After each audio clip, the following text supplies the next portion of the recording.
terapi atau evidence based practice, kemudian jenis dan rancangan penelitian, kemudian publikasi ilmiah bidang kesehatan maupun fisioterapi. Maka pada hari ini kita akan belajar critical appraisal. Nah, critical appraisal ini sangat terkait dengan materi evidence based practice atau evidence based physical therapy. Dan juga terkait dengan naskah publikasi atau publikasi ilmiah bidang kesehatan dan fisioterapi, ya. Tetapi untuk hari ini kita simpel saja untuk critical appraisal, karena ini nanti untuk kemampuan critical appraisal lebih lanjut itu akan diperdalam di tingkat lanjut di S1 atau di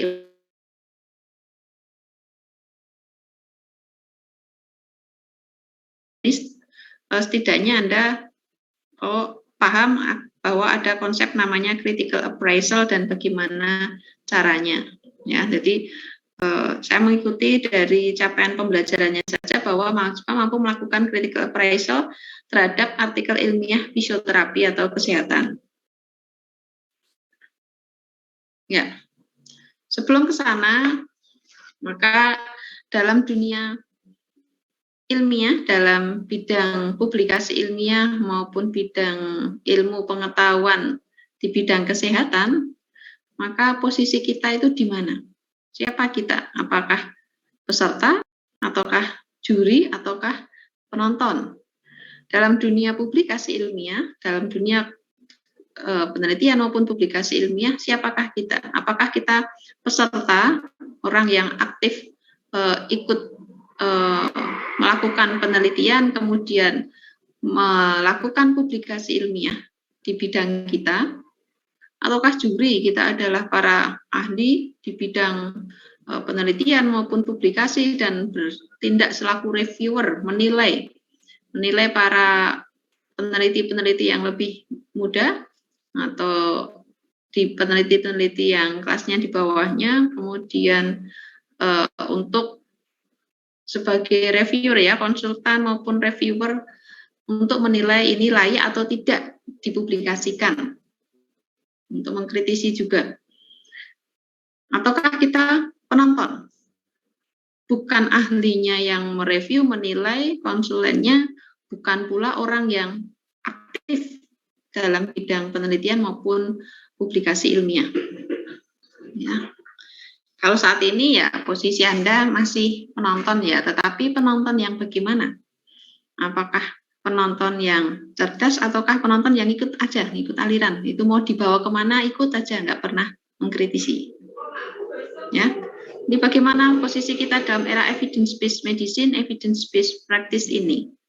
Sebagai peserta yang tadi aktif dalam penelitian maupun publikasi, sebagai juri yang ahli-ahli di bidangnya, yang selaku reviewer, penilai, ya, ataukah penonton tadi. Nah, kalau saat ini jawaban kita masih penonton, semoga kita termasuk yang penonton yang cerdas, ya, yang mampu mengkritisi dan bisa membedakan mana ini yang bagus, mana yang tidak, mana ini manuskrip atau artikel penelitian yang baik bisa dipercaya atau tidak, mana yang tidak baik, tidak layak dipercaya, ya. Jadi kalaupun bukan sebagai peserta atau juri, setidaknya kita jadi penonton yang cerdas. Dan tahapan berikutnya nantinya setelah jadi penonton yang cerdas, kita juga bisa aktif sebagai peserta maupun nantinya kalau levelnya sudah lanjut sebagai juri dalam era evidence based practice. Nah, kemudian jadilah penonton yang cerdas atau ini. Kenapa? Karena saat ini dengan seiring dengan globalisasi, kemudian teknologi internet yang seluruh dunia bisa seolah-olah jadi satu, bisa kita lihat dalam waktu yang cepat dimanapun kapanpun. Berita-berita yang di luar negeri sana bisa kita simak dari sini, demikian pula berita di sini bisa disimak di sana, ya, kapanpun dimanapun. Ternyata tidak sedikit apa yang ada, yang ditampilkan, yang ditayangkan, yang tampil di media, maupun di media sosial, media massa, media yang lain, media cetak juga, itu ternyata tidak sedikit yang berupa fake news atau berita bohong atau hoax, ya. Sehingga kita harus smart, harus bisa cermat menelaah apakah yang saya baca, apakah yang saya lihat atau yang saya dengar ini betul-betul layak untuk dipercaya. Kalau layak untuk dipercaya atau kita sudah meyakini kebenarannya, apakah layak untuk di-share, untuk disebarluaskan. Ya. Dan ini bukan hanya menyangkut berita-berita biasa ya, tetapi di dunia penelitian juga terjadi. Di dunia penelitian juga terjadi kebohongan atau manipulasi data dalam penelitian. Bahkan ada textbook yang judulnya How to Lie with Statistics. Jadi bagaimana berbohong dengan statistik. Jadi seolah-olah pembaca yang tidak smart nanti disajikan data yang wah bagus gitu. Secara statistik begini, indah-indah bagus gitu. Sepertinya valid gitu. Padahal itu dimanipulasi. Jadi kalau yang sudah menguasai statistik, yang paham statistik nanti bisa memanipulasi. Kalau pengen hasilnya seperti yang dia inginkan, caranya bagaimana? Itu bisa. Nah, itu juga sampai merambah di dunia perpolitikan juga untuk yang polling dan seterusnya. Survei-survei polling itu juga sampai kemudian bisa bercampur dengan fake news juga. Bagaimana manipulasi data secara statistik sehingga tampak indah, tampak valid, tampak layak untuk dipercaya, padahal sebenarnya enggak. Sebenarnya dimanipulasi saja datanya secara statistik, jadi dengan keilmuan, jadi bohongnya dengan keilmuan. Karena itu kita harus hati-hati betul, harus cermat benar, dan harus menjadi pembaca yang cerdas. Ya. Apapun itu, baik dalam berita-berita yang ditayangkan di acara berita, di surat kabar, maupun yang berita lain yang tidak resmi, ya. Kemudian termasuk dalam hal ini adalah penelitian. Nah, karena itu kita harus smart dengan cara apa? Bagaimana kita harus menyiasati, mencermati apakah berita ini fake news, berita bohong, atau tidak, sesuatu yang manipulatif atau yang benar. Yang pertama, pertimbangkan selalu sumbernya. Ya. Selalu pertimbangkan sumber dari pemberitaan tersebut atau artikel atau manuskrip tersebut. Ya, kita bicara secara umum dulu, bisa berita, bisa suatu narasi atau artikel penelitian juga bisa. Ya, pertama pertimbangkan dulu sumbernya.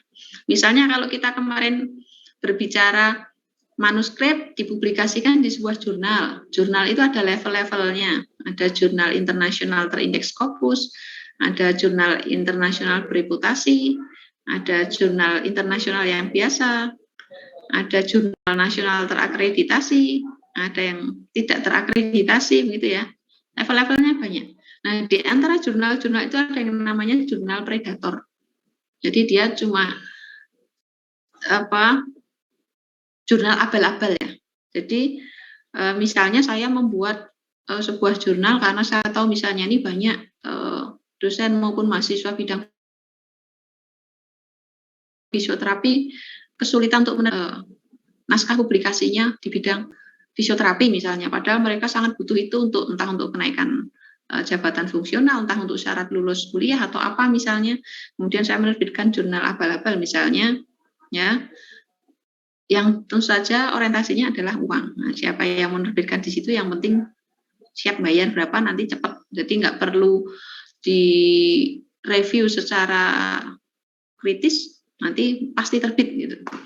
Jadi jurnalnya abal-abal. Jadi ketika terbit benar-benar jurnal, tapi ketika terbit kualitasnya sangat tidak layak. Ya, sangat tidak layak. Manuskrip-manuskrip yang ada di dalamnya sangat tidak layak. Bahkan mungkin ada yang bajakan, ada yang ciplaan gitu. Nah, jadi harus hati-hati betul. Ada jurnal-jurnal yang tadi sifatnya abal-abal atau jurnal predator. Sepertinya jurnal yang qualified, berkualitas, tapi ternyata dia hanya orientasinya duit dan tadi tidak menjaga kualitas di manuskrip apapun yang masuk situ, yang penting bayar sekian nanti diterbitkan tanpa melalui proses-proses yang benar, tidak divalidasi kebenarannya. Jadi ini saya pun masih belajar di mana-mana yang termasuk jurnal predator. Kalau untuk naskah untuk jurnal nasional kita masih aman dengan jurnal yang nasional terakreditasi, itu aman ya. Atau kalau internasional terindeks Scopus itu aman ya. Jadi jurnal-jurnal di luar itu beberapa diantaranya harus hati-hati karena jangan-jangan termasuk yang tadi abal-abal. Biasanya sudah ada web-web resmi dari pemerintah maupun swasta yang memunculkan nama-nama jurnal abal-abal yang itu nanti kalau terbit di situ penelitian kita juga otomatis dicoret.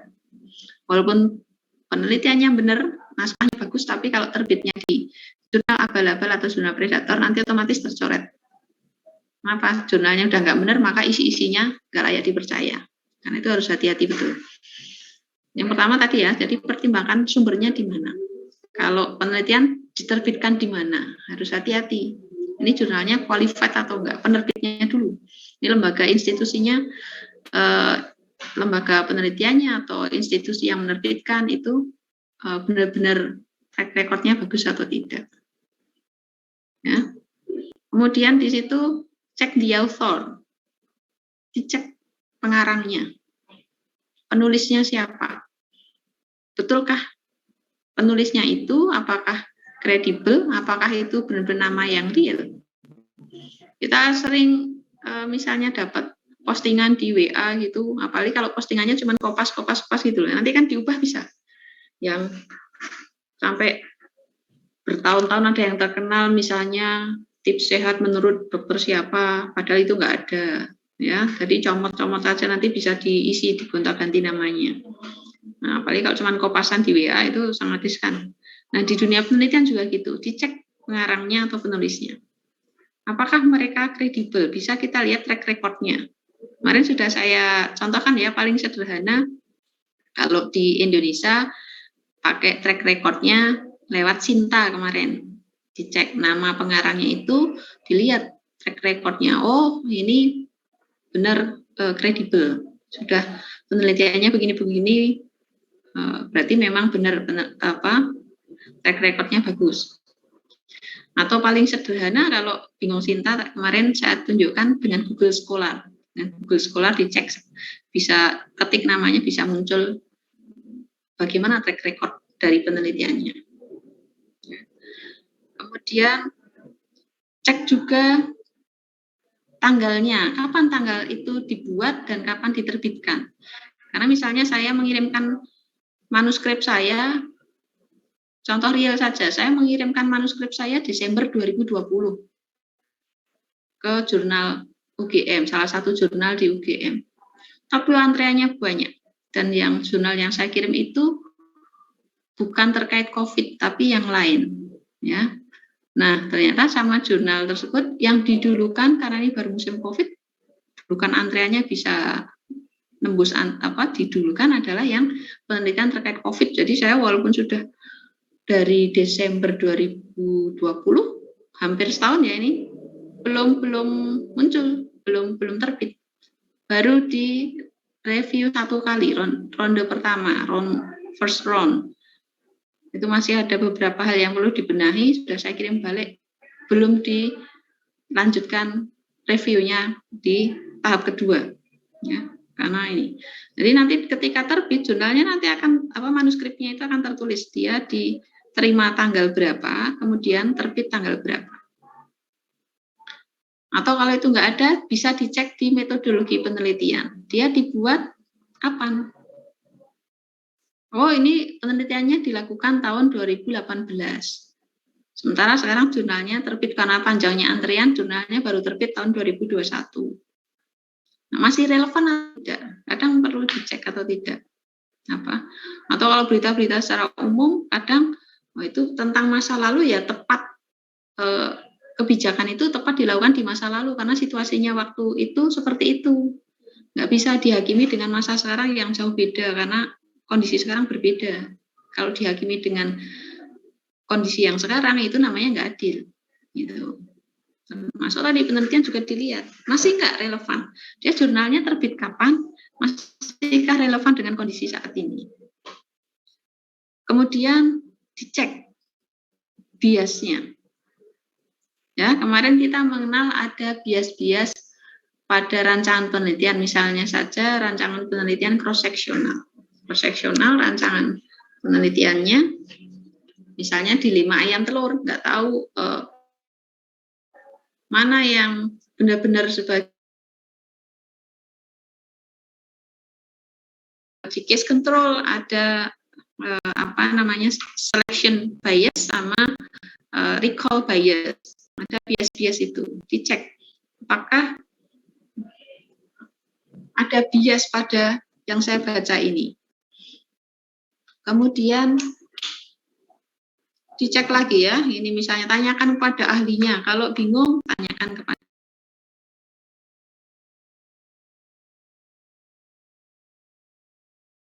apakah sumber-sumber yang support seperti apa, kemudian dicek secara utuh background dari penulisan tersebut apa itu ya, nanti Anda cek sendiri. Jadi betul-betul kita cermati, kita telah apakah yang saya baca ini apakah betul-betul valid ataukah tidak.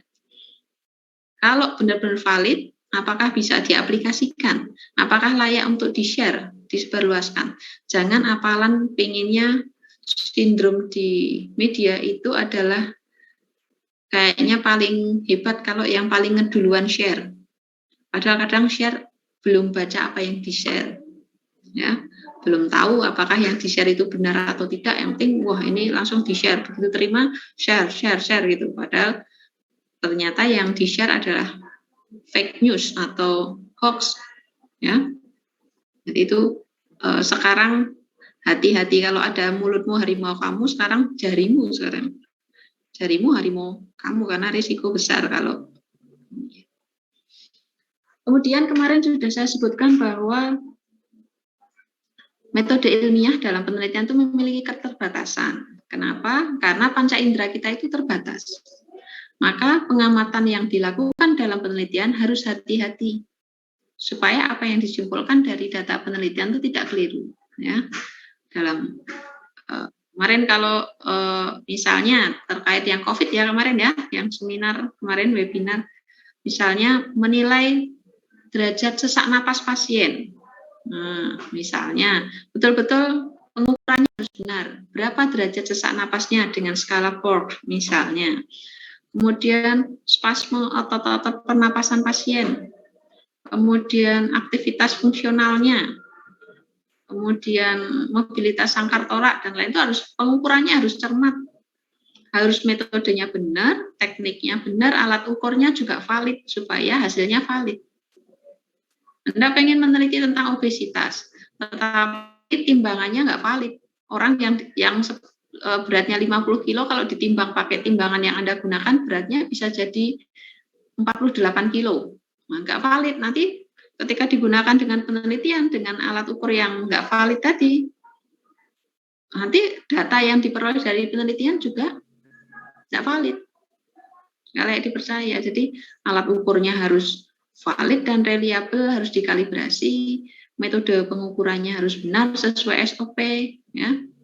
Jadi harus benar-benar cermat dalam melakukan penelitian. Ya.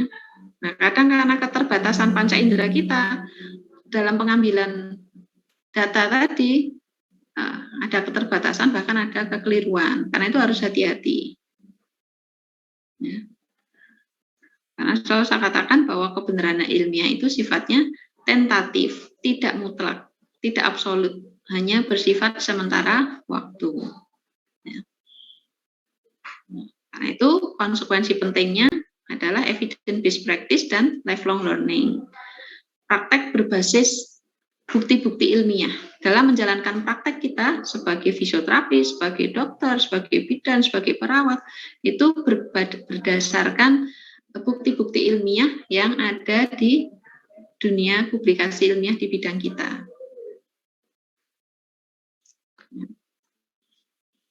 Kemudian kita masih review lagi, ya. Kita sudah mempelajari tentang evidence based physical therapy. Apa itu evidence based physical therapy atau EBPT? Yaitu fisioterapi yang berbasis pada informasi dari riset penelitian klinis yang berkualitas tinggi dan relevan. Kalau Anda menyimak kemarin paparan yang disampaikan para narasumber di webinar fisioterapi pada COVID-19 kemarin, ya, pada long COVID atau pada post COVID, jelas program fisioterapi yang dilaksanakan, yang diprogramkan pada pasien itu berbasis pada patologi yang mendasari kejadian long COVID tadi apa. Kemudian bagaimana juga terkait dengan anatomi fisiologi dari organnya juga, misalnya terkait anatomi fisiologi paru misalnya. Nah itu kemudian treatment yang diberikan juga berbasis dari penelitian klinis yang ada. Misalnya, kalau pada lansia program terapi latihannya seperti ini, minimal berapa menit, kemudian berapa kali dalam seminggu, jenis latihannya apa, itu berdasarkan hasil penelitian-penelitian yang ada. Jadi tidak sembarangan. Kemarin kan sudah dijelaskan dosis untuk exercise, untuk latihan, untuk masing-masing individu itu berbeda, ya. Jadi walaupun dijadikan dalam satu kelas, mau melatih pasien post-COVID, itu tetap dosisnya tiap orang berbeda-beda tergantung dari nilai per orang. Misalnya dia heart rate-nya dan lain-lainnya itu berapa. Jadi dosisnya beda-beda. Nah, itu semua berdasarkan hasil kajian-kajian klinis yang sudah ada. Ya, kemarin contoh paling bagus yaitu kemarin yang disampaikan oleh para narasumber di webinar kemarin. Itu kan sesuatu yang baru di bidang fisioterapi. Di akhir 2019, awal 2020 itu fisioterapis belum banyak terlibat. Kemarin juga disampaikan oleh narasumber, belum banyak terlibat dalam penanganan pasien COVID. Tetapi dari kajian-kajian membuktikan bahwa ketika tim rehabilitasi medik, termasuk di dalamnya fisioterapis itu dilibatkan dalam penanganan COVID maupun post-COVID atau long COVID, ternyata outcome atau keluarannya bagus. Pasien jadi pemulihannya lebih bagus. Karena itu dilakukan program fisioterapi pada pasien COVID maupun post-COVID atau long COVID. Nah, jadi berdasarkan EBPT-nya. Kemudian kemarin kita sudah menegaskan juga bahwa evidence-based physical therapy itu berpegang teguh pada 3 hal. 1, penelitian klinis yang berkualitas tinggi dan relevan.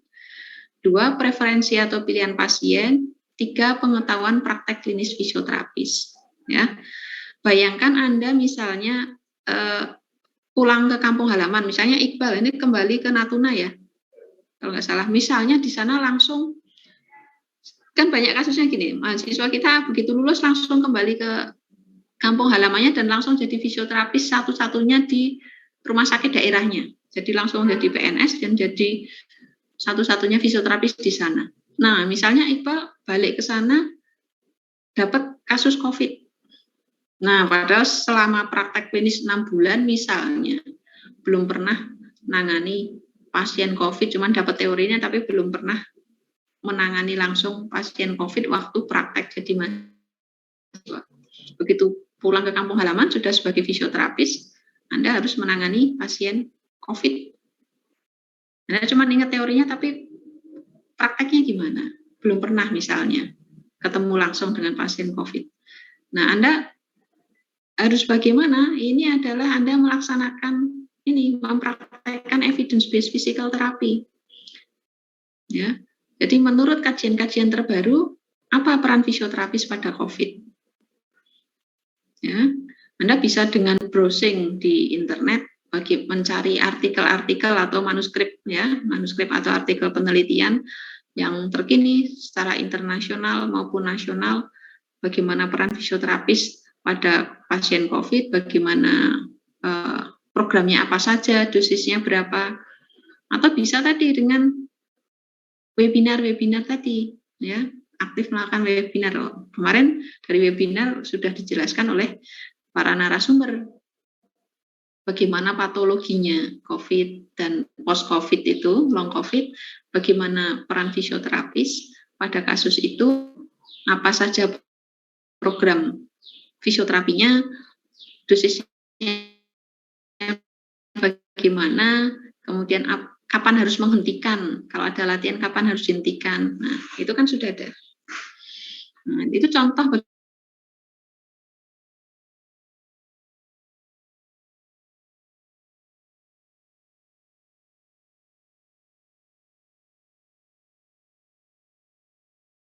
kasus di mana dia belum pernah menangani sebelumnya selama 6 bulan praktek di rumah sakit. Nah, ini harus tanya pada siapa, bisa tanya pada senior, tapi Anda akan lebih detail, lebih bagus lagi tadi dengan bermodal EBPT tadi, ya.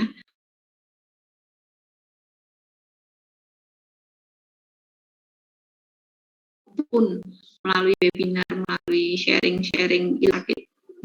Bayangkan Anda lulus, misalnya jadi satu-satunya fisioterapis, nanti harus siap dapat kasus apapun, Anda harus siap menangani kasusnya, dapat rujukan dari pediatri, pasien cerebral palsy misalnya, dapat kasus rujukan dari polisaraf, misalnya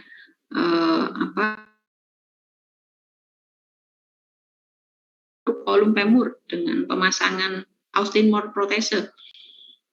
Nah, ini harus Anda siapkan ya.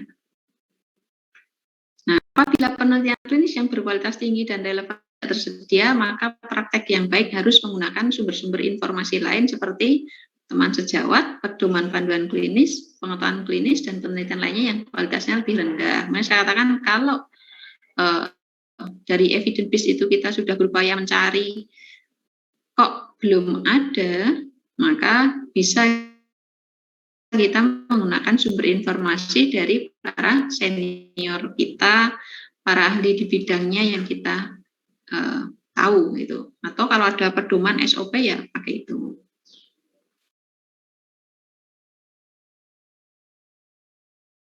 Nah, ini juga masih mereview lagi kenapa diperlukan evidence based physical therapy effectiveness. Apa itu? Efektivitas biaya antara tindakan fisioterapi yang dibandingkan dengan intervensi lainnya atau tanpa intervensi sama sekali. Ada nggak bedanya? Baik dari segi kesembuhan, keselamatan maupun biaya, bedanya antara pasien long COVID yang tidak di fisioterapi dengan pasien long COVID yang diberi tindakan fisioterapi. Misalnya, kalau beda, ternyata dari segi harapan hidupnya lebih baik misalnya, kemudian keluhannya banyak berkurang, sesak napasnya berkurang, kemudian misalnya ekspansi toraknya jauh lebih bagus, misalnya, kemudian aktivitas fungsionalnya jadi lebih baik. Nah, jadi, nggak apa-apa nambah biaya untuk tindakan fisioterapi, tetapi dari segi pembiayaan penambahan tersebut masih bisa mendapatkan keuntungan yang banyak, yaitu dengan pasien misalnya pemulihannya lebih cepat, kemudian keluhannya banyak yang berkurang, lama pemondokannya jadi berkurang. Nah, akhirnya kan juga terkurangi biaya-biaya itu.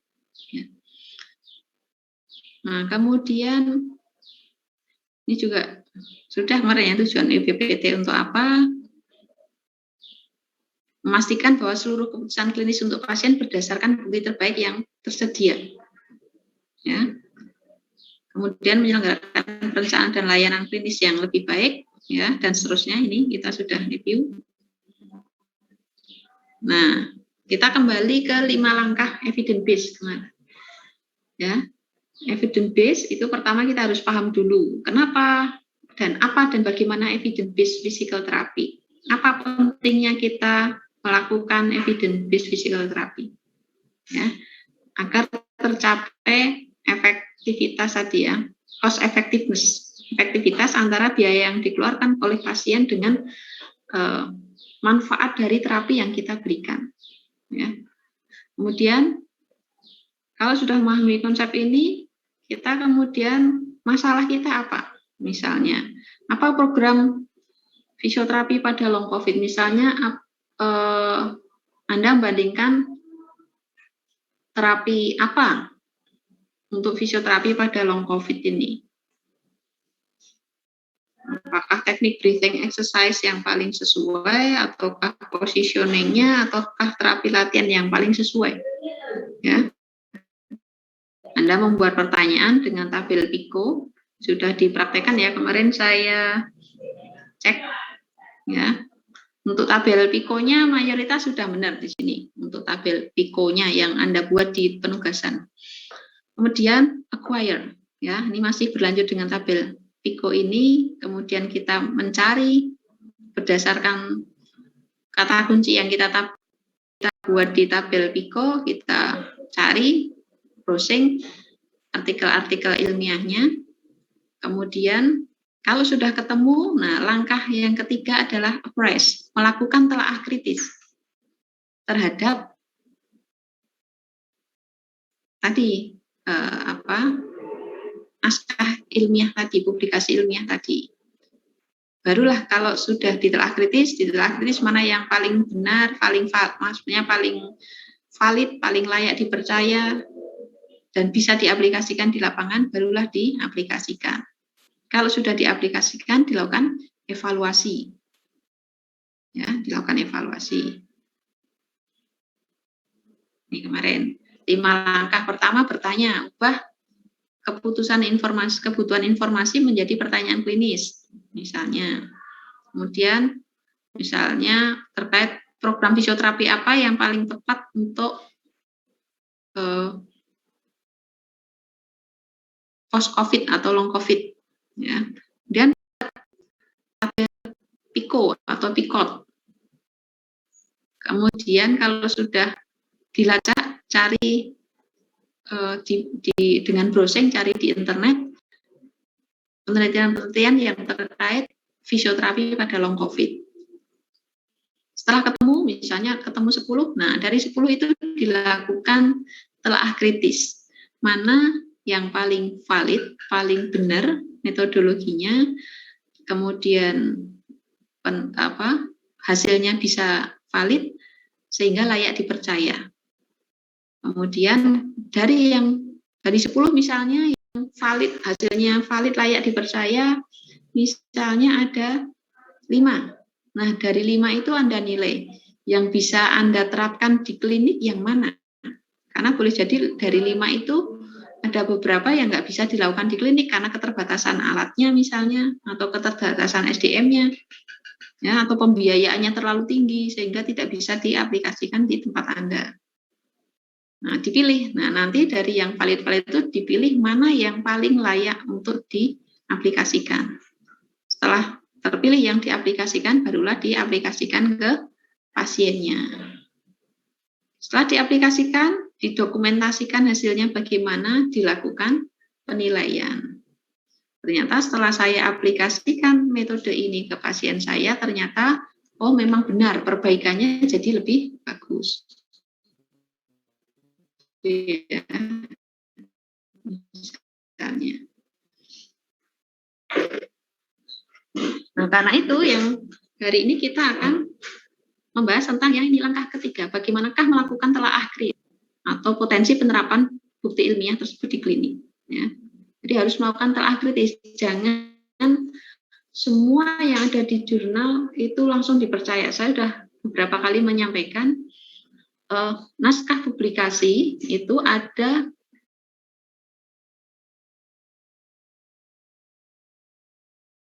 tepat dan sesuai, tapi ada yang tidak tepat. Nah, kalau metodologi penelitiannya tidak tepat, maka nanti pengumpulan data, penarikan dan analisis dan penarikan kesimpulannya juga jadi tidak tepat, sehingga menghasilkan kesimpulan yang tidak dipercaya. Nah, artikel-artikel yang kemudian tadi, walaupun metodenya nggak benar, kesimpulannya nggak layak untuk dipercaya, itu nyatanya bisa tetap terbit di jurnal-jurnal, tapi jurnal-jurnal yang nggak qualified. Ya, jurnal-jurnal yang nggak qualified. Karena itu selalu saya ingatkan kalau level internasional ya yang jurnal-jurnal yang berindeks Scopus atau bereputasi. Kalau yang nasional, carilah jurnal-jurnal yang terakreditasi. Nah, jadi ada poin utama yang di sini adalah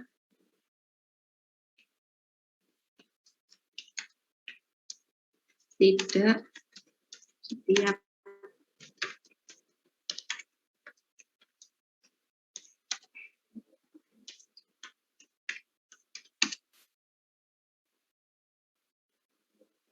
yang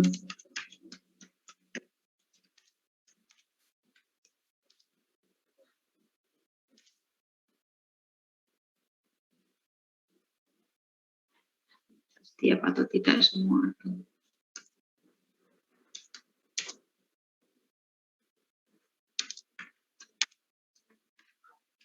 Ini poin pertama, tidak semua penelitian itu layak, walaupun sudah diterbitkan di jurnal, layak untuk dipercaya. Kenapa tadi?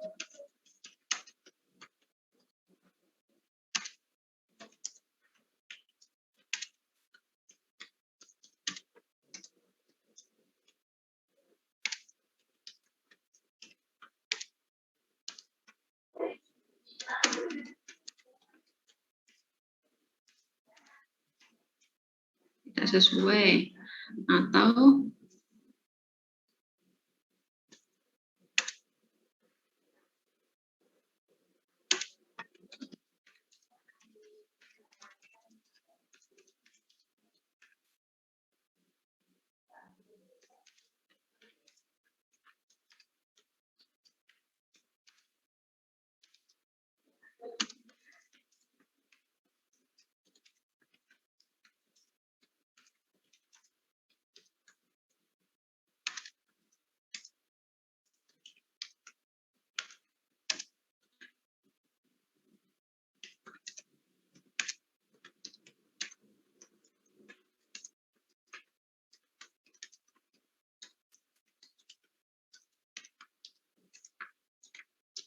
nah, misalnya Anda bertanya, loh Bu, lawang sudah layak di jurnal, sudah terbit di jurnal kok tetap tidak semuanya layak dipercaya. Yaitu tadi, karena apa? Jurnal itu apa? Macam-macam kelasnya, jurnal macam-macam levelnya. Seperti yang kita pelajari kemarin, ada yang level internasional yang terbagus terindeks Scopus, ada yang bereputasi, ada yang biasa saja tidak terindeks nasional, ada yang tidak. Nah, semakin kualifikasinya itu biasanya reviewer, tim penilai itu adalah pakar-pakar yang betul-betul ahli di bidangnya. Jadi penilaiannya, penjuriannya semakin ketat, sehingga ketika ini ada yang keliru dikit aja nggak lolos gitu. Jadi benar-benar para reviewer berusaha keras untuk benar-benar yang diloloskan itu benar-benar manuskrip yang valid, yang layak dipercaya. Nah, beda dengan jurnal-jurnal yang tadi, yang semakin rendah levelnya, semakin tidak terakreditasi, apalagi tidak terindeks. Kalau di Indonesia kemarin saya tunjukkan yang tidak terindeks SINTA, itu akan kita bisa melihat akan banyak yang pokoknya asal artikel saja bisa terbit. Asal artikel saja bisa terbit, banyak yang keliru, dan yang menerbitkan boleh jadi tahu itu banyak yang keliru atau banyak yang dimanipulasi, tapi sengaja tahu sama tahu lah gitu, jadi terbit. Ya, jadi ada yang jurnal abal-abal, jurnal predator, sehingga kita harus hati-hati karena tadi. Ya. Kemudian nanti kita harus, karena itu, karena tidak semua penelitian itu layak dipercaya, maka tiap kali membaca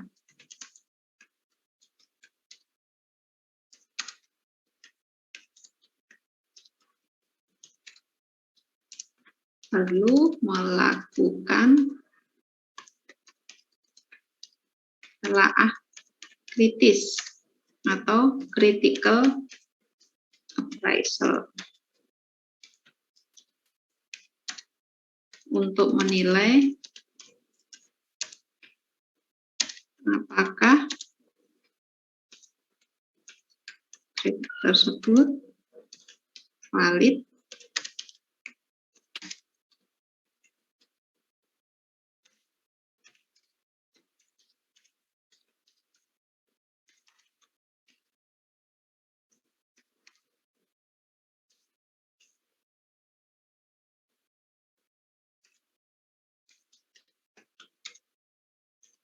bisa diaplikasikan.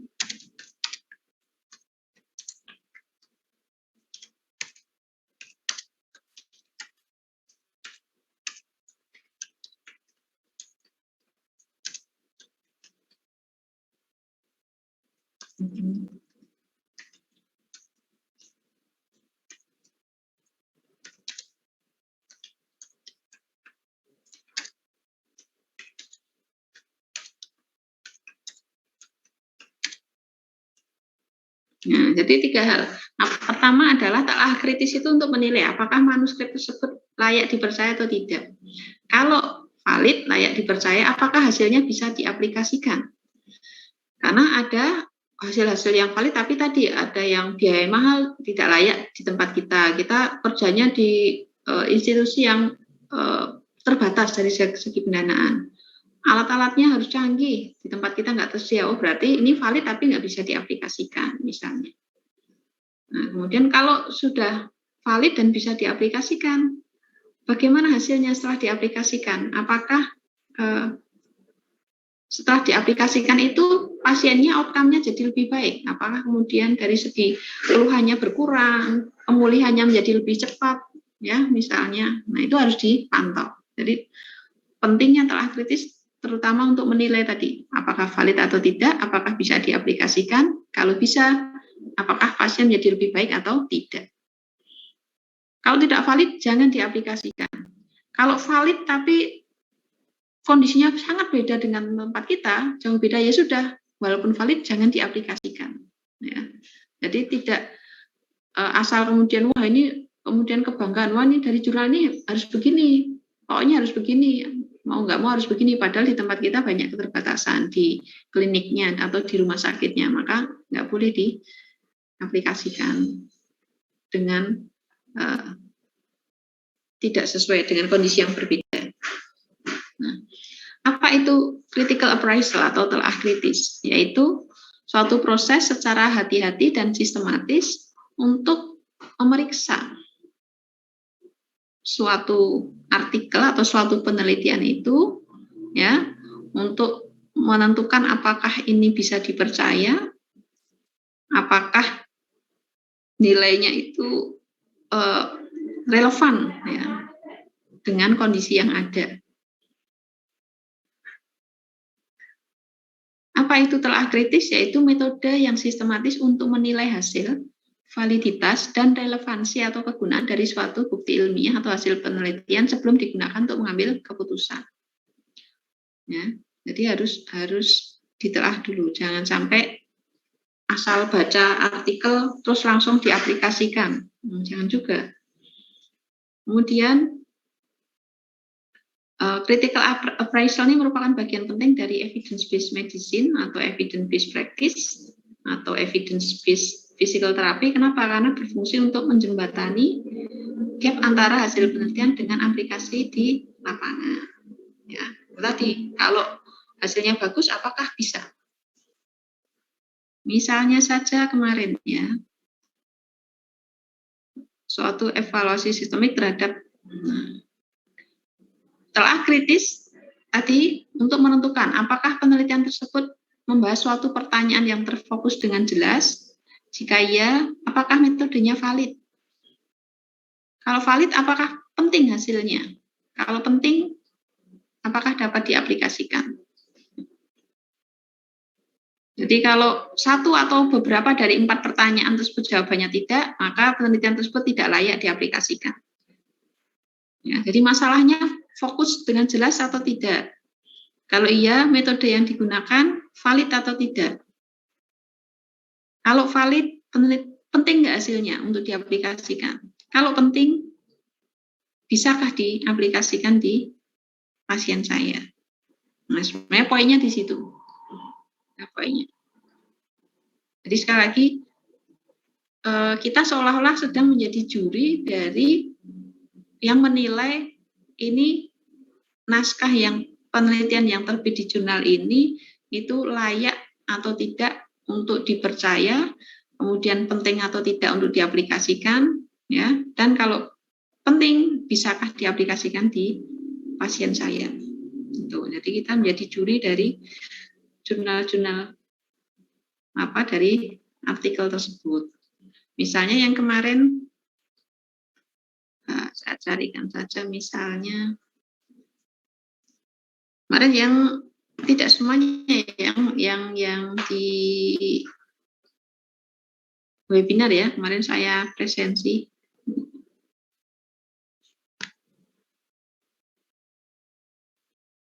Nah, saya tontonkan dulu.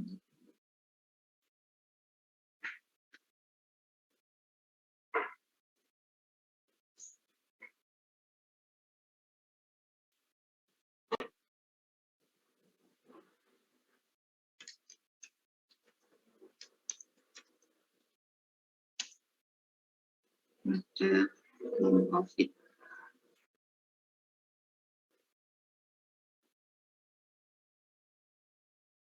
Nah,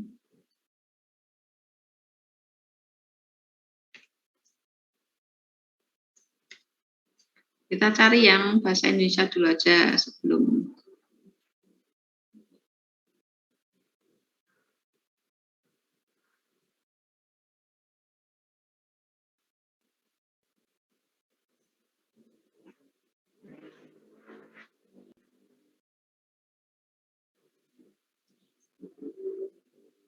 Nah, ini misalnya, ya, ini juga pernah kita bahas ya. Kita ingin tahu, ini manuskrip yang berjudul Pengaruh Perseptual Motor Training terhadap perubahan kemampuan koordinasi mata, tangan, dan kaki anak tunagrahita di SLB Laniang Makassar. Ini apakah valid atau tidak? Kalau valid, penting nggak ini dilakukan untuk pasien tunagrahita? Kalau penting, bisa nggak diaplikasikan di tempat saya? Nah, itu harus dinilai dulu. Misalnya, Anda harus cek dulu, oh fisioterapi. Ini jurnal naskah ini terbit di mana toh? Di jurnal ilmiah fisioterapi. Kita cari jurnal ilmiah fisioterapi.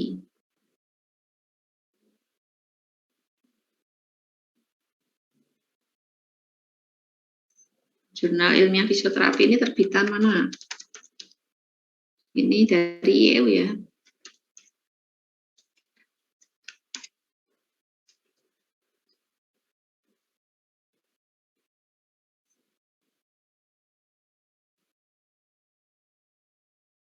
Misalnya, oh kita lihat dulu jurnalnya. Ini terakreditasi atau belum? Kita lihat di sini. Kita lihat jurnal fisioterapi diakreditasi oleh ini,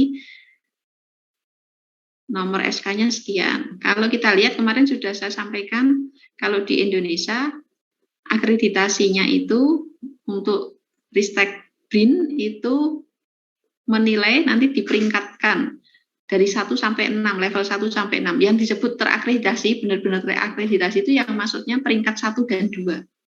Kalau masyarakat umum menyebutnya jurnal ilmiah terakreditasi itu sebenarnya yang level 1 dan 2. Kalau 3, 4, 5, 6 itu berarti belum sebenarnya, tapi sudah masuk peringkat cinta udah lumayan. Berarti ini sudah lumayan, belum terakreditasi atau belum level 1, 2, dia terakreditasi peringkat 4. Setidaknya sudah terindeks oleh Ristek BRIN ya. Nah, berarti dari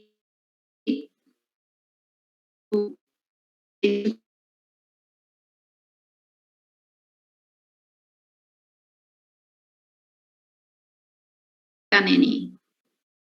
Yang PDF sudah kelihatan ya. Penulisnya hanya Universitas Hasanuddin Makassar, tidak disebutkan jurusannya, prodinya atau mereka ini siapa. Mestinya ini disebutkan. Kalau mau lebih valid, ini mestinya disebutkan. Misalnya dari mahasiswa prodi fisioterapi atau dosen fisioterapi atau dari prodi yang lain itu mestinya disebutkan.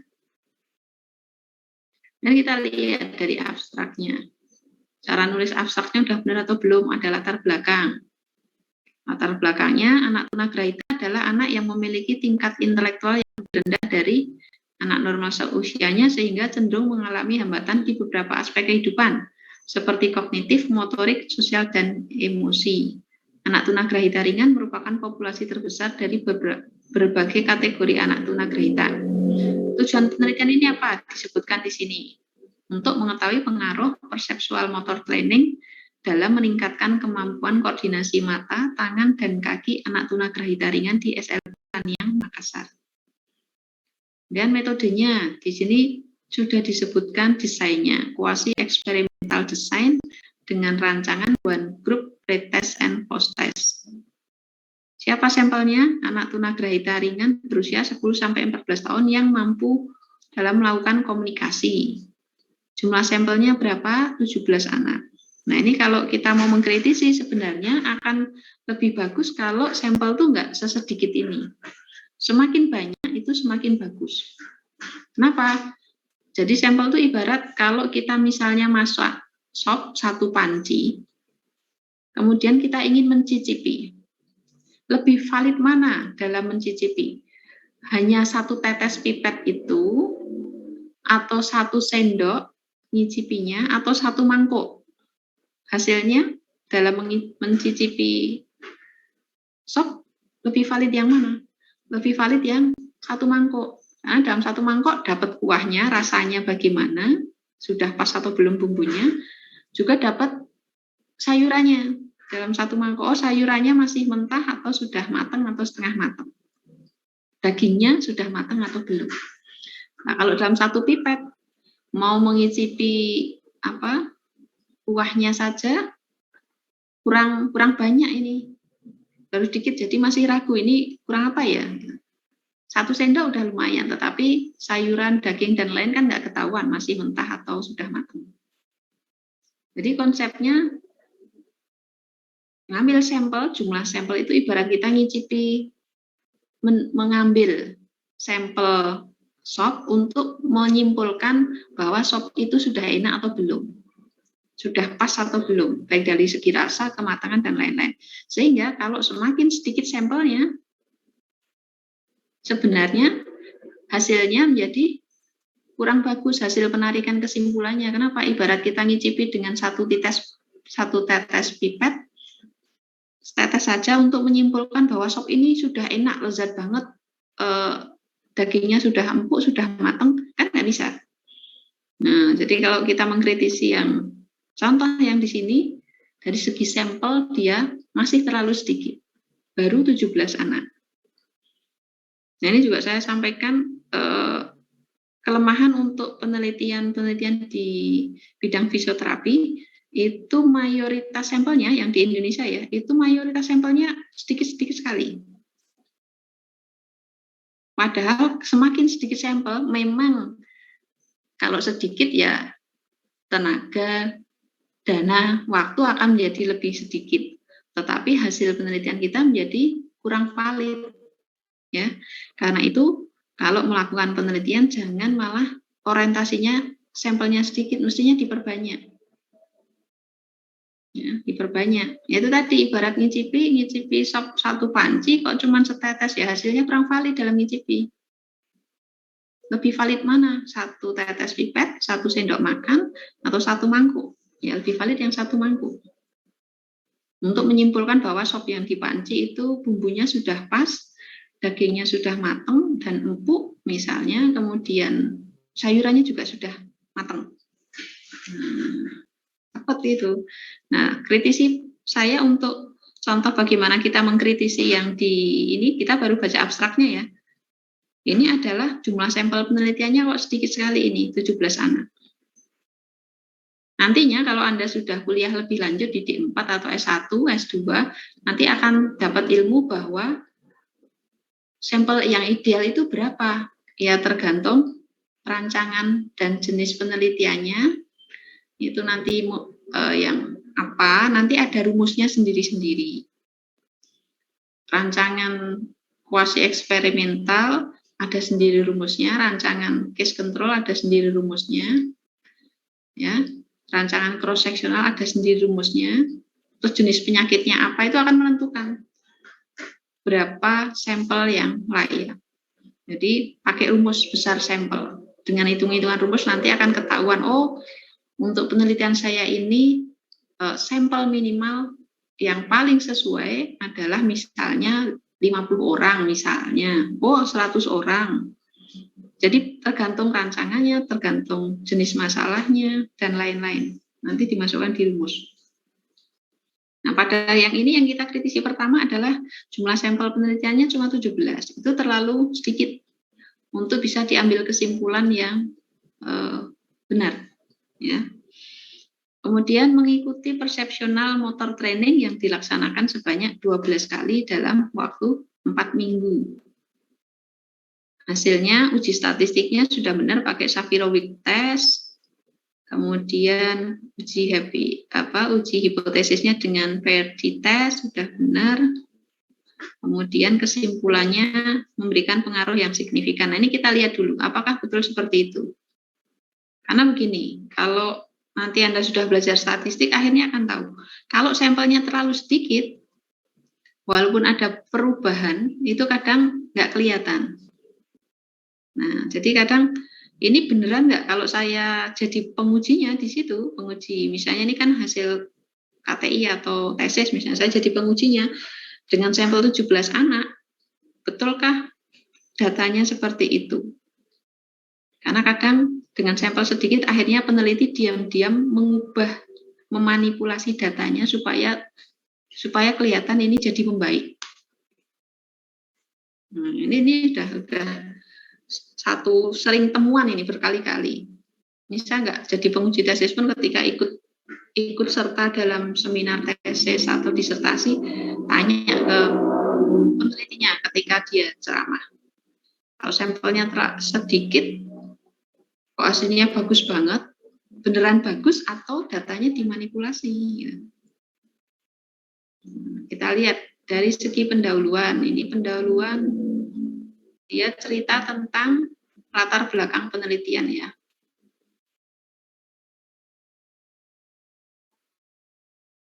Kita lihat juga dia terbitnya tahun berapa? Tahun 2021. Kita ingat ya 10 tahun terakhir. Ini masih 10 tahun terakhir, berarti paling enggak tahun 2011 referensinya.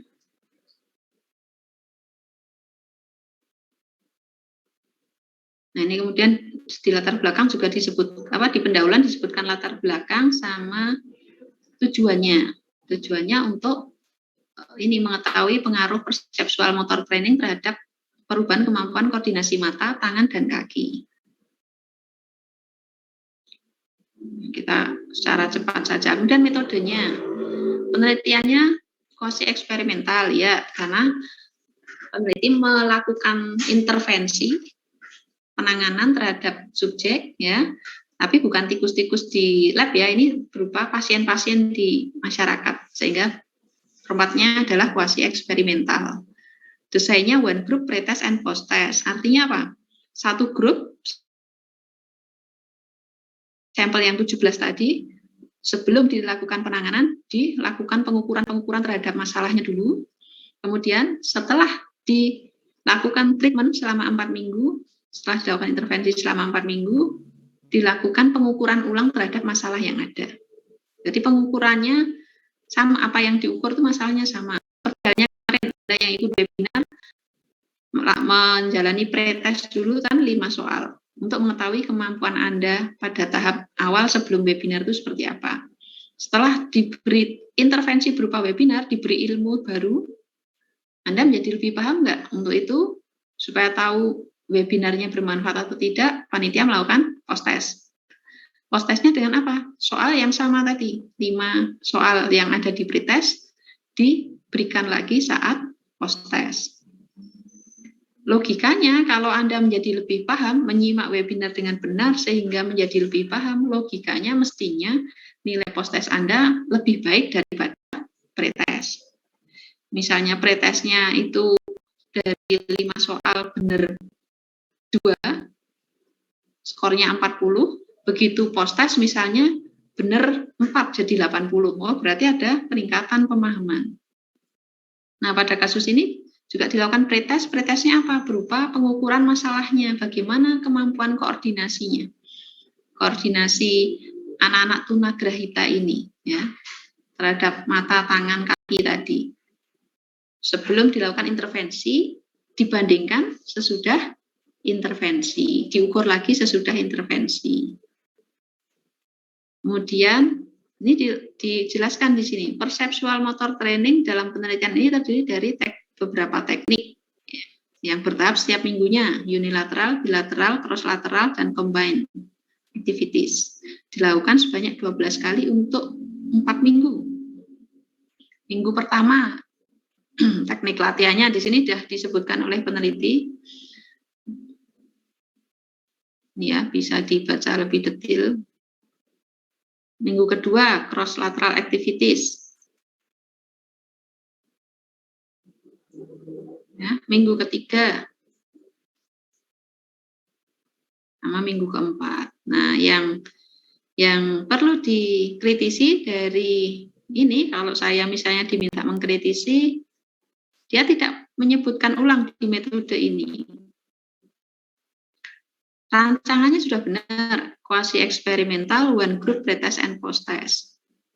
Jenis intervensinya perceptual motor training. Sudah dijelaskan dia tiap latihannya 12 kali selama 4 minggu, tahapannya seperti ini. Tetapi yang belum dijelaskan apa? Yang sampel tadi, cara pengambilan sampel. Kita lihat sampai bawah ada enggak? Mestinya apa yang di abstrak itu kan intisari. Intisari itu berarti di naskahnya ada, kemudian diringkes menjadi intisari ditampilkan di abstrak. Nah, di abstrak tadi kan ada tulisan sampelnya 17 anak ya.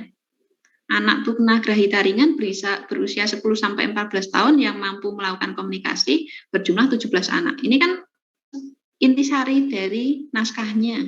Nah, mestinya kalimat itu ada di naskah ini, tapi kita nggak menemukan di sini di metode.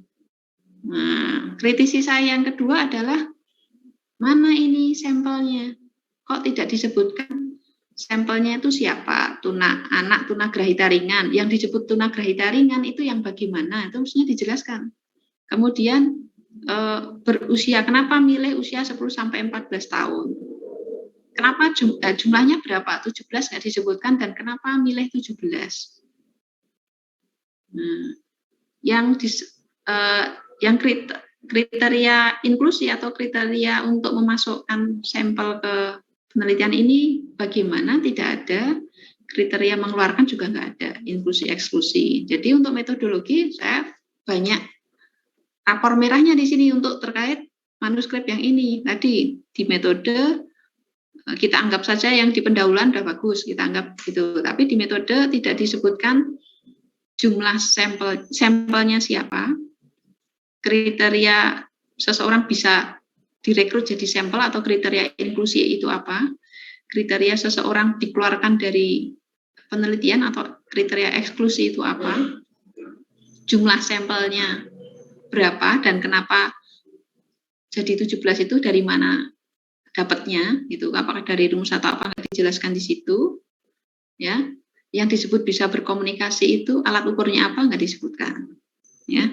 Kemudian di sini juga rapor merah berikutnya, kemampuan koordinasi mata, tangan, dan kaki. Alat ukurnya apa untuk menilai kemampuan koordinasi tidak disebutkan di sini. Kan kita kemarin belajar ya, yang di beberapa kali kalau Anda mengevaluasi ingin tahu nyerinya berkurang atau tidak, kan nyerinya mestinya diukur. Diukur pakai alat apa? Oh, FAS atau VDS.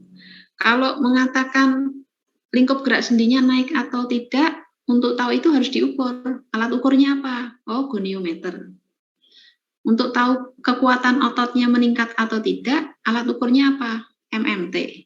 Nah, di sini dia ingin mengukur ada tidaknya peningkatan koordinasi mata, tangan, dan kaki dari anak tunagrahita. Tapi alat ukurnya apa? Tidak disebutkan. Jadi itu catatan merah saya, contoh mengkritisi suatu manuskrip. Di situ nggak disebutkan. Jadi di metode ini banyak sekali yang harus dibenahi, dari mulai sampel, teknik sampling, kriteria inklusi, eksklusi, kemudian alat ukurnya, dan bagaimana metode pengukurannya itu tidak dijelaskan. Ya.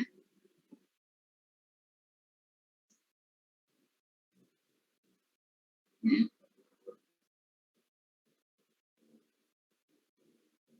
Nah, kemudian, nah ini ternyata di bawah ada nih. Nah, penelitian di ini Makassar digunakan. Nah, ini mestinya kata-kata ini terbalik. Ini mestinya penjelasan kapan dilaksanakan dan populasi ini mestinya dimasukkan di atas ya. Nah, ternyata dia menyebutkan tapi malah di bawah. Harusnya dia masuknya di sini. Perseptual motor trainingnya mestinya di bawah, tidak terbalik seperti ini. Oh, ini sudah ada, tapi terbalik dia mestinya di atas. Nah, jadi kita centang hijau sudah ada di sini. Populasinya siswa tunagrahita, sampelnya 20 siswa. Tapi pengambilan data menggunakan instrumen. Nah, ini yang tadi saya maksud, kemampuan koordinasinya pakai apa? Dia sudah movement assessment battery.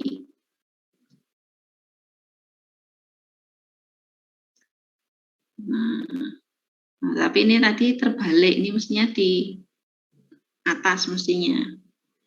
Kemudian berarti ini jadi nilainya naik lagi karena ada, cuman dia editingnya mestinya urut-urutannya kurang pas saja di sini.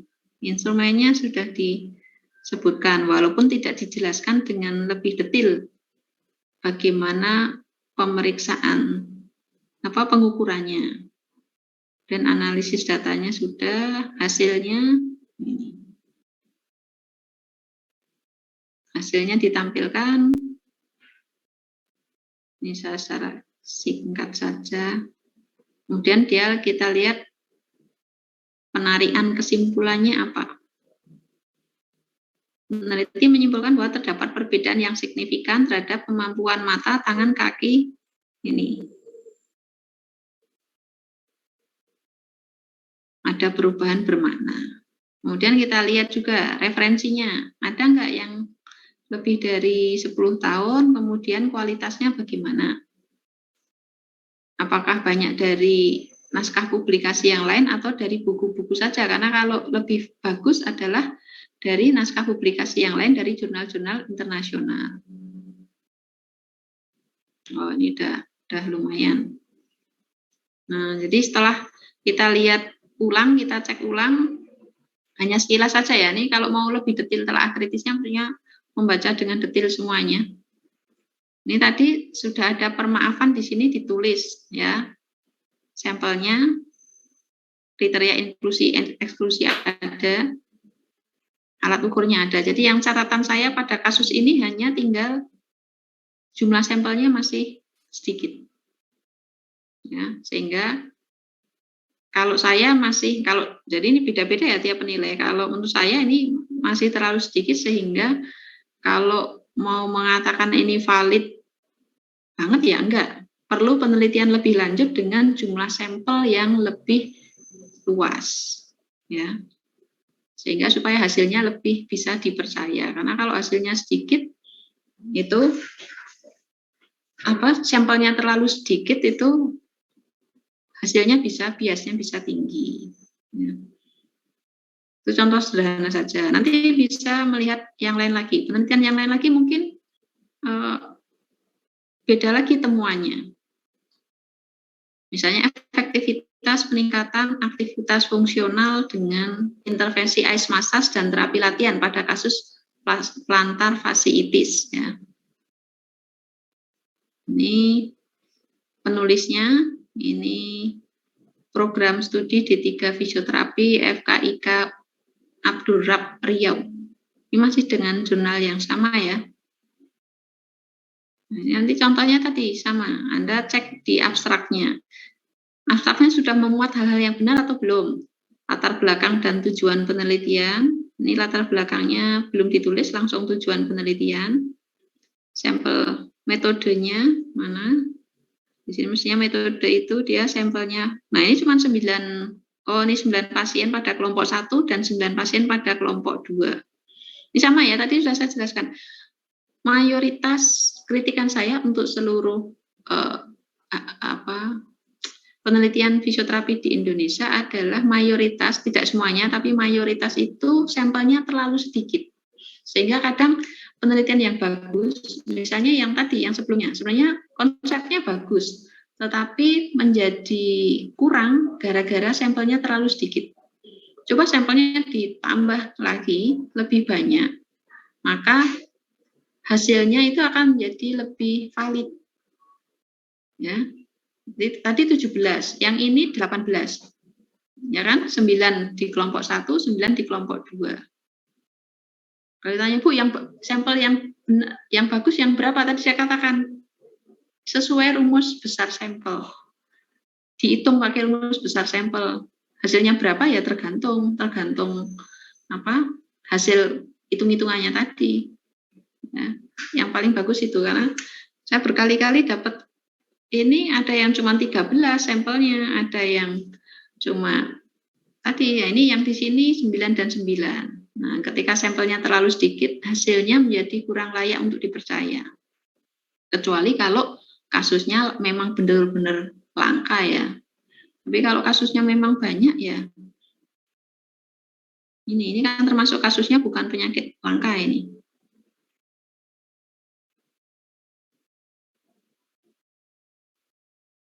Ini secara sekilas saja.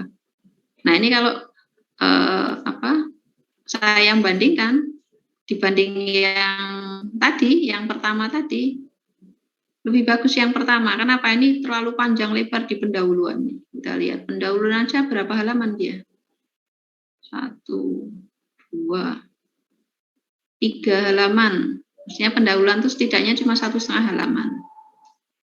Metode penelitian sudah dilakukan ya. Tanggal berapa? Rancangannya, kuasi eksperimental, pretest dan post-test control group design. Kemudian intervensinya apa? Ice massage dibandingkan dengan terapi latihan. Aktivitas fungsional, alat ukurnya apa? VADI. Nah, di sini dijelaskan nggak cara mengukur VADI itu bagaimana? Kalau yang pertama tadi dijelaskan, walaupun penjelasannya kurang spesifik.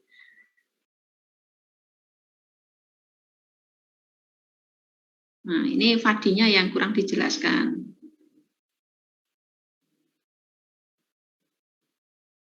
Kemudian terapi latihannya berupa apa? Di sini dijelaskan atau tidak?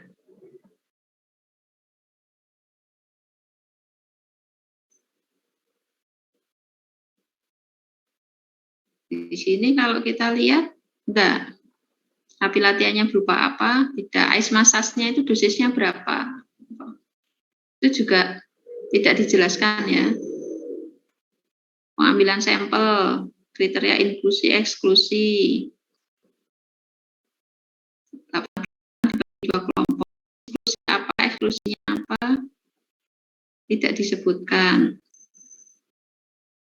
Oh, ini ada sampel diambil, inklusinya ini di bawah. Jenis kelamin laki-laki dan perempuan, usia ini menderita fasciitis, mengikuti program, eksklusinya enggak. Jadi kalau dibandingkan yang pertama tadi sebenarnya lebih lengkap yang pertama. Ya. Ya. Dan seterusnya. Kesimpulannya dia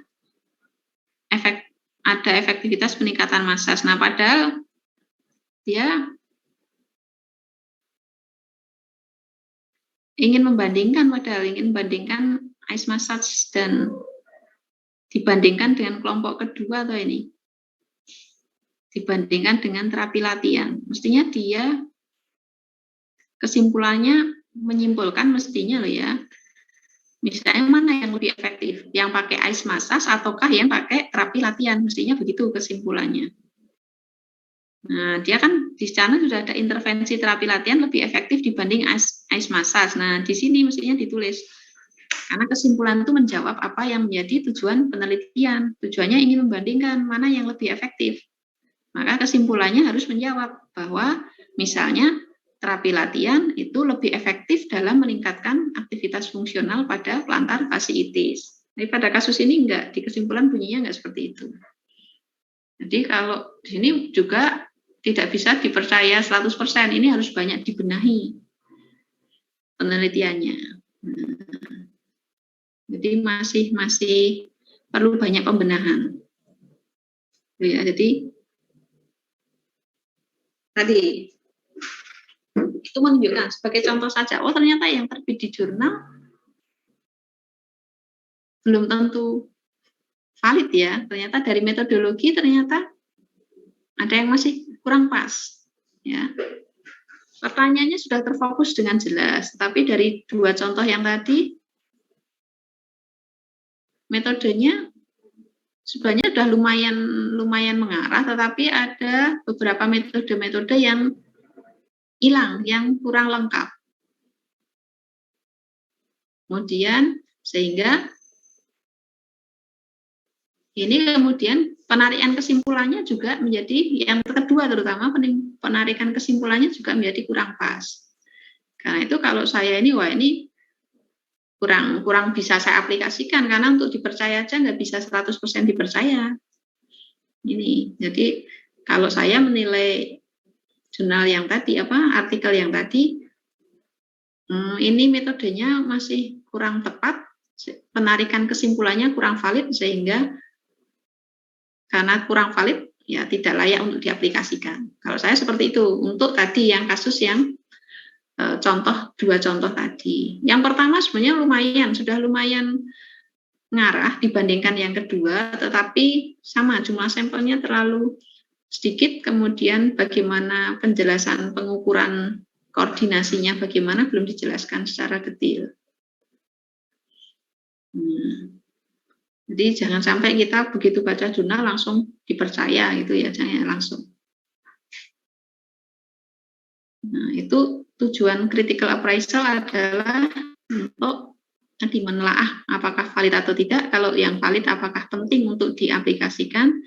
Kalau iya, bisakah diaplikasikan di tempat kita? Kalau tidak, satu saja beberapa poin itu tidak, jawabannya tidak, maka udah nggak layak diaplikasikan. Gitu. Bagus terbit di jurnal tapi tidak layak diaplikasikan. Ya. Dan hierarki kekuatan bukti ilmiah ya, dulu sudah yang begini, paling bagus itu kalau penelitiannya berjenis systematic review atau meta-analisis. Kalau nggak ada, carilah yang desainnya RCT. Kalau nggak ada ya kuasi eksperimental tadi, protest post-test design. Ya tadi di level ini ya, dua-duanya. Kalau nggak ada itu ya cari yang observasional, apakah cohort, case control. Kalau nggak ada, bawahnya lagi cari cross-sectional atau case series atau case study. Kalau nggak ada, barulah cari dari opini ahli. Jadi kalau level opini ahli itu paling bawah dalam evidence base. Bukan kebalik, di tempat kita kan, wah misalnya saya sudah jadi dosen, misalnya jadi profesor, udah ahli di bidang saya misalnya 30 tahun, kemudian merasa paling benar, semua harus ngikut saya, itu keliru. Karena di evidence base itu justru opini ahli itu paling bawah, level terendah untuk dipercaya. Cari dulu systematic review atau meta-analisis, kalau nggak ada RCT, kalau nggak ada kuasi eksperimental, kalau nggak ada observasional analitik, kalau nggak ada yang deskriptif, barulah kalau nggak ada, barulah gunakan opini dari ahlinya.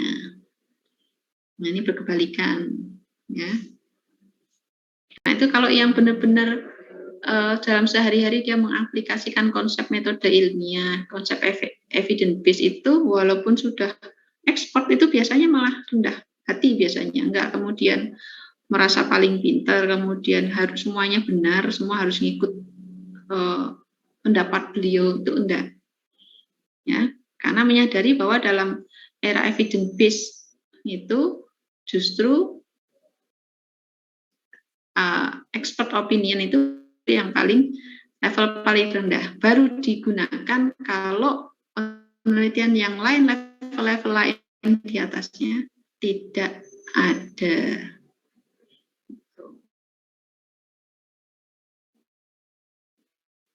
Itu ya.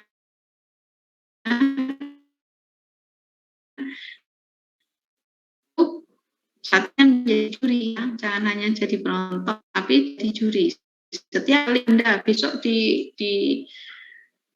mulai praktek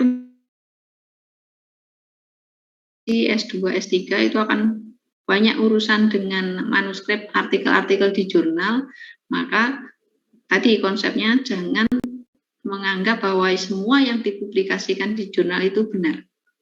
Harus menjadi pembaca yang smart, ya. Kita jadi juri dengan melakukan critical appraisal, menilai apakah betul-betul valid dan bisa dipercaya. Oke. Jadi konsepnya itu tadi ya. Nah, kenapa penting? Karena tadi metodologi itu problemnya banyak, ya. Bisa dari desainnya, dari pengukurannya, dari bagaimana memilih sampel, biasnya bagaimana, cara menganalisis, banyak sekali problemnya. Sehingga dengan banyaknya problem tadi, boleh jadi penelitian-penelitian yang ada itu mengalami beberapa problem tersebut yang ternyata tidak bisa disiasati dengan baik sehingga menyimpulkan, memberikan informasi yang salah. Atau kalau enggak, informasinya berlebihan, overclaim. Wah, herbal ini atau obat ini mampu menyembuhkan infeksi COVID misalnya. Ternyata enggak, ternyata dia mengurangi peradangannya atau apa, tapi bukan kemudian ini adalah obat COVID bahwa dengan ini pasiennya nanti sembuh, enggak, tapi mengurangi keluhan misalnya. Jadi overclaim karena metodologinya keliru, jadi penarikan kesimpulannya juga keliru. Ya.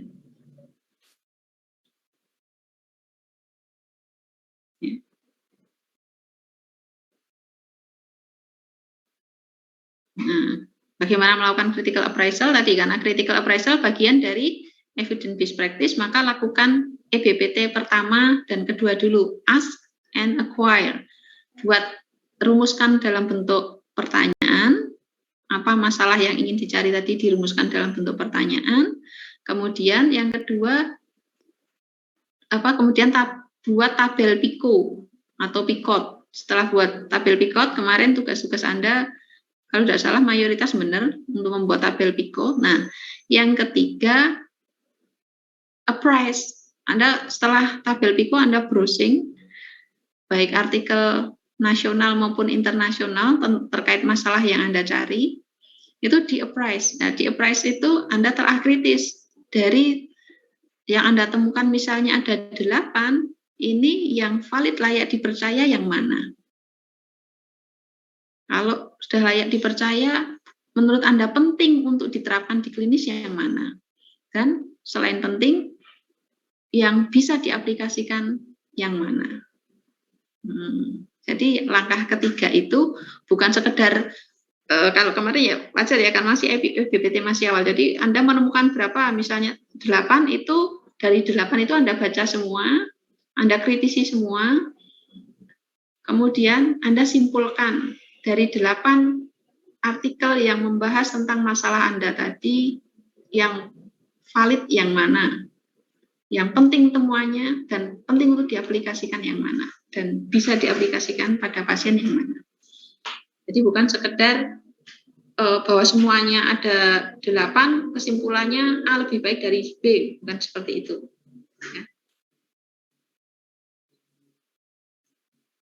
Ya.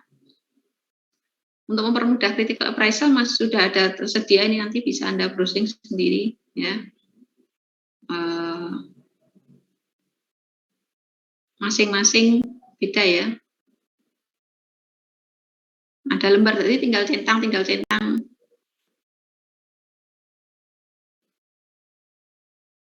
Misalnya untuk systematic review yang level paling gede, nah tinggal ini misalnya.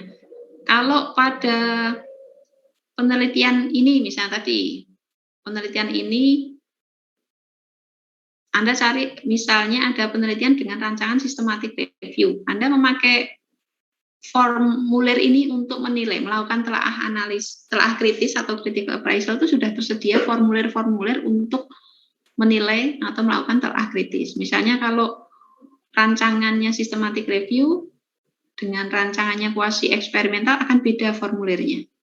Kalau ini contoh yang systematic review.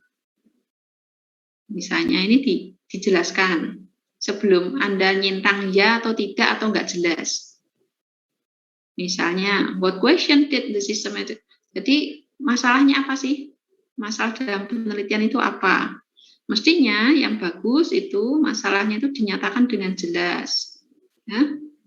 Kemudian bla bla bla ini dijelaskan. Nah, pada artikel yang Anda kritisi itu dinyatakan dengan jelas atau enggak? Kalau ya, centang ya. Kalau enggak. Kalau dinyatakan tapi kurang jelas, centang unclear. Dan seterusnya. Jadi Anda tinggal mencentang-centang gini. Pada artikel ini ya, tidak, atau unclear. Sudah dijelaskan di sebelumnya. Jadi sudah ada formulir yang berbeda untuk masing-masing rancangan penelitian. Nah, ini tadi apakah ada kriteria inklusinya sesuai dan seterusnya.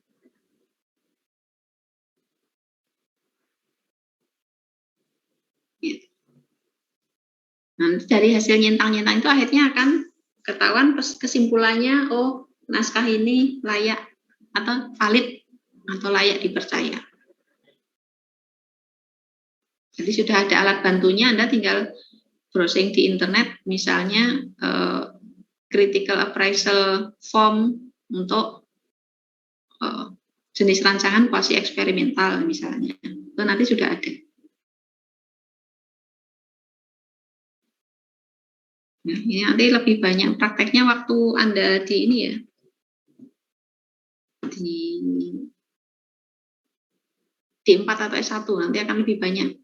Ini. Terus kalau nggak salah beberapa prodi S1 atau D4 itu sudah mewajibkan mahasiswanya untuk menerbitkan hasil skripsinya di jurnal. Nah, jadi Anda harus banyak-banyak belajar tentang naskah publikasi. Ini kalau kita lihat tadi yang di Esa Unggul tadi, ini tinggal dicek satu-satu saja, ini yang bahasa Indonesia dulu aja misalnya. Ini kan tadi kita kasih contoh yang penelitian pertama. Anda bisa cari artikel-artikel lain untuk dilakukan telaah kritis. Apakah sudah sesuai atau belum? Ya. Ini tadi dari temuan ini aja, oh ternyata masih ada beberapa hal yang perlu dibenahi dalam metodologinya supaya menghasilkan kesimpulan yang lebih baik. Itu ya. Pesan saya Anda nanti kalau mau kuliah di D4, S1, S2 atau S3, tolong pengambil jumlah sampel yang Anda gunakan dalam penelitian itu benar-benar dihitung menurut rumus besar sampel yang sesuai, sehingga sayang karena apa? Penelitiannya bagus tapi sampelnya sedikit, hanya 16 orang. Kalau kualitatif nggak apa-apa, ini kuantitatif sampelnya sesedikit itu hasilnya jadi kurang bagus penarikan kesimpulannya. Jadi sayang, kadang penelitiannya sudah bagus tapi ininya jadi nilainya jadi kurang gara-gara sampel yang kurang banyak. Ya.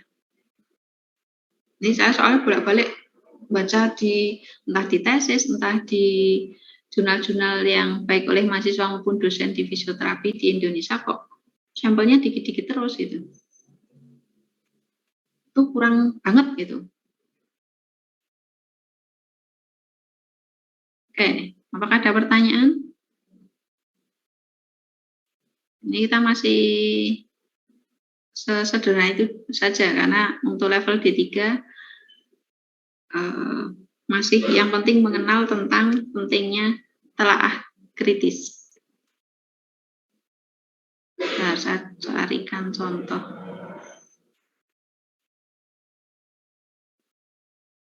Saya carikan contoh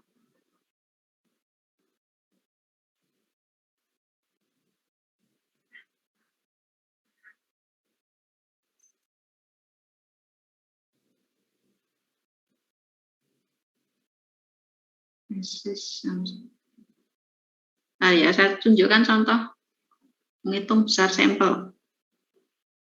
Karena saya mengkritisi terkait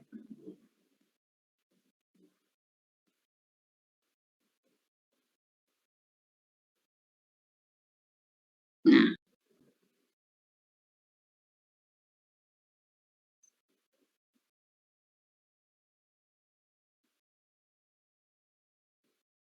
oke, sudah terlihat di PDF-nya. Saya perbesar dulu. Sudah ya? Besar sampel tulisannya? Sudah, Bu. Ya. Ini contoh ini yang dari penelitian saya. Jadi besar sampel itu ada rumus uji hipotesis ya. Ini nanti beda-beda rancangan penelitiannya apa, jenis masalahnya apa, hasil penelitian zaman dulu yang serupa apa, itu menentukan besarnya sampel penelitian. Ini misalnya saya penelitiannya cross-seksional, membandingkan dua proporsi populasi, rumusnya seperti ini, ya, kemudian dimasukkan angka-angkanya.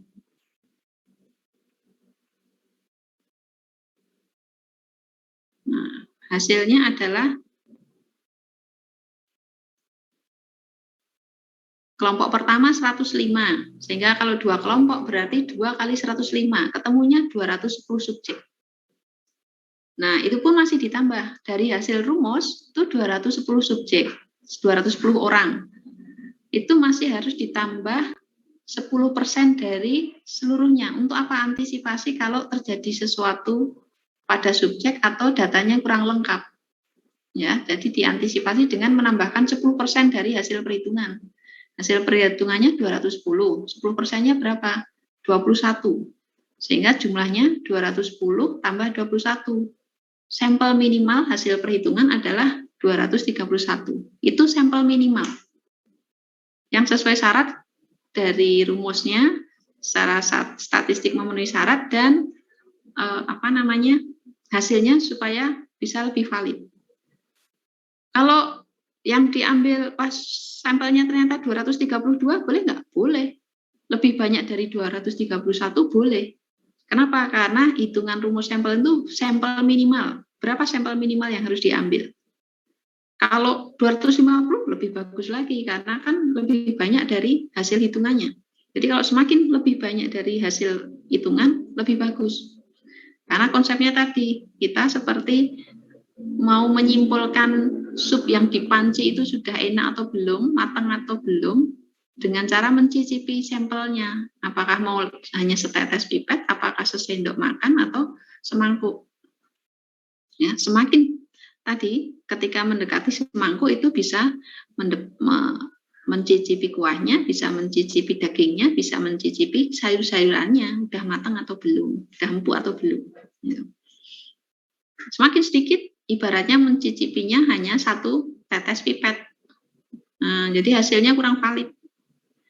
Nah, Bu, besok kalau pasien saya segitu, apakah nggak repot lah? Belum tentu hasil Anda sebanyak ini, karena apa? Tadi tergantung rancangan penelitiannya.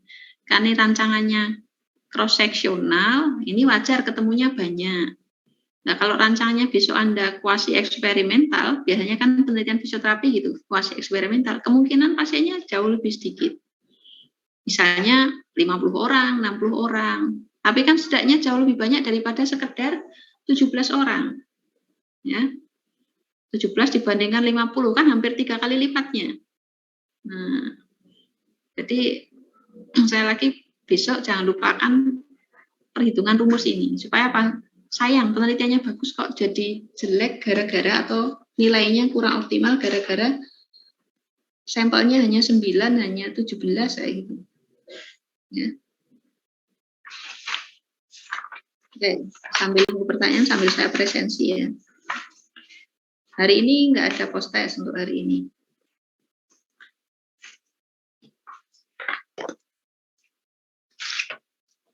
Nanti Anda cari-cari lagi tadi, apakah ada banyak bukti bahwa yang terbit di jurnal ternyata tidak semuanya valid. Bahkan ada yang sampai parah banget, ya. Kita ambil misalnya pada jurnal-jurnal yang tidak terakreditasi atau belum terindeks Sinta. Kalau Sinta 1 sampai 6 itu belum terindeks Sinta, jadi lebih parah lagi. Itu akan banyak ketemu artikel yang kurang valid. Sebenarnya tidak layak untuk diterbitkan kalau di level jurnal-jurnal yang sudah terakreditasi, tapi karena ini jurnalnya masih levelnya masih pemula sehingga itu diterbitkan. Reviewnya, penilainya juga bukan ahli yang benar-benar ahli sehingga masih ecek-ecek udah terbit sehingga hasilnya nggak bagus.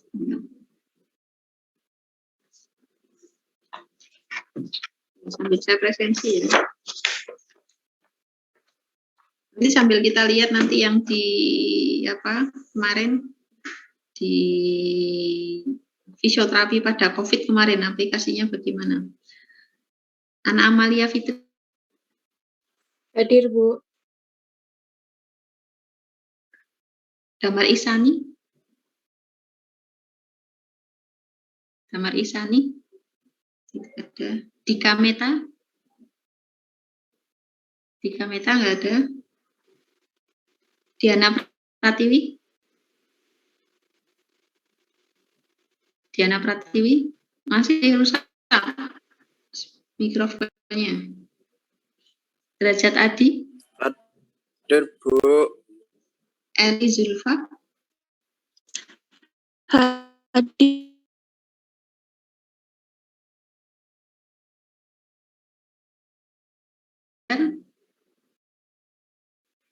Tadi sebenarnya ada keluar masuk ini Helmi. Iqbal nggak ada ya. Lenggan mati lampu lagi. Jen. Lutfiah Ayu. Hadir, Bu. Marlon Bando. Hadir, Bu. Mega Nuraninda. Hadir, Bu. Melina Dwi. Muhammad Septian. Hadir, Bu. Muhammad Saldi. Saya, Bu. Sisi Saya, Bu. Seti. Ada, Bu. Hadir. Talisa Rahma. Hadir, Bu. Kemudian Zidan Setiawan. Hadir, Bu. Muhammad Iqbal. Hadir, Bu. Ya. Tadi Helmi keluar masuk ya. Saya lihat tadi ada.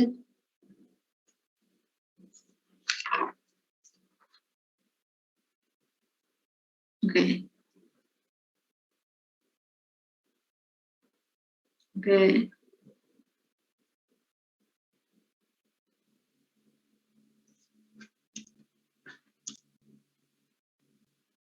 Dari yang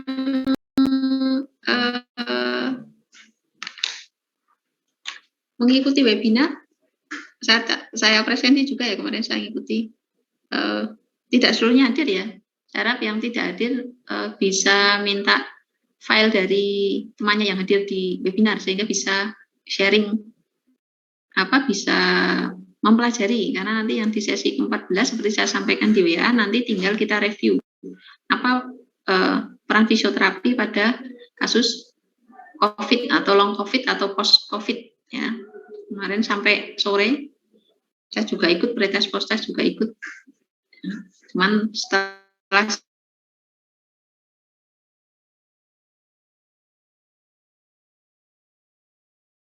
tidak ada post-test, tidak ada penugasan, tapi saya harap saya ini lagi, waktu itu sudah saya umumkan ada beberapa nama yang belum mengumpulkan tugas. Ya. Kemarin saya lihat sampai hari kemarin masih ada yang belum mengumpulkan tugas, tetap belum mengumpulkan tugas ya. Jadi pengaruh penilai harian soalnya. Saya harap setiap kali ada tugas langsung dikerjakan ya. Oke, karena tidak ada pertanyaan untuk kuliah hari ini, saya